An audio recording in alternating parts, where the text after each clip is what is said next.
Bei Siren, Cyber Resilience Netzwerk für den Kanton Zürich, geht es darum, die Cybersicherheit als Thema in die Gesellschaft zu bringen.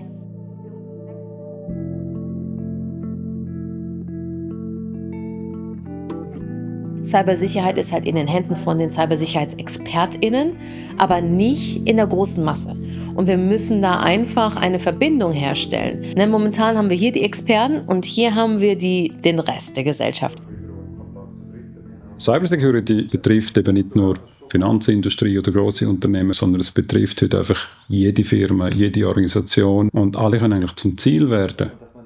Siren deckt ganz bewusst Cybersecurity in der ganzen Breite an. Technik, Management, von der Universität Zürich ist ein sehr starker Fokus auf den Human Factors und wir von der ZHW School of Engineering decken vor allem die technischen Aspekte ab.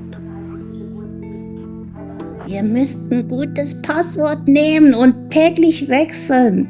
Das wissen wir und wir tun es nicht. Das hat ja seine Gründe.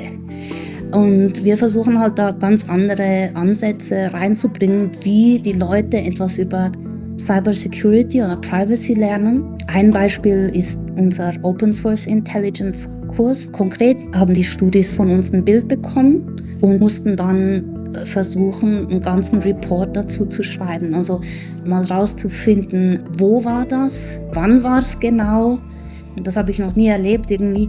Es gab so ein Detektivgehen, das irgendwie angetickt wurde und sie wollten unbedingt alles wissen, was auf diesem Foto ist, sodass die zum Teil trianguliert haben, die Tageszeit mit dem Schattenwurf und solchen Sachen. Es war wirklich cool.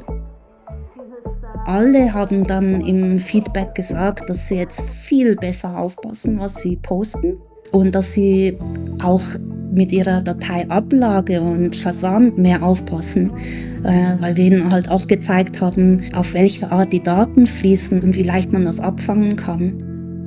Das ganze Feld ist noch sehr jung und es gibt dann immer wie so Einzelstudie hierzu, Einzelstudie dazu, dann schaut man sich wieder das nächste Thema an, aber es ist noch nicht eine reife Disziplin. Ganz anders als jetzt zum Beispiel im Bereich Sicherheitsforschung, also wenn es jetzt so darum geht, so physische Sicherheit, die machen das schon seit 100 Jahren, dass sie sich eben auch nicht nur so technische Sachen anschauen, sondern wie kriegt man dazu, dass Leute tatsächlich den Autogurt auch anschnallen und verglichen damit ist Cybersecurity in dem Bereich einfach noch ein sehr junges Feld, wenn es um diese weichen Faktoren geht.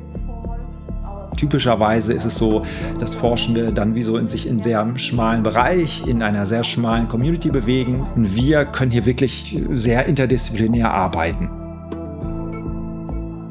Ja, ich glaube, das ist auch ein bisschen der Zeitgeist, der jetzt heute herrscht, dass man einfach sagt, hey, es geht nicht mehr, dass die Leute in ihren Silos arbeiten, sondern wir müssen miteinander reden und miteinander die komplexen Probleme angehen. Cybersicherheit ist so ein komplexes Problem, das wir haben. Da gibt es also nicht eine Lösung, die wir draufschmeißen und das Problem verschwindet.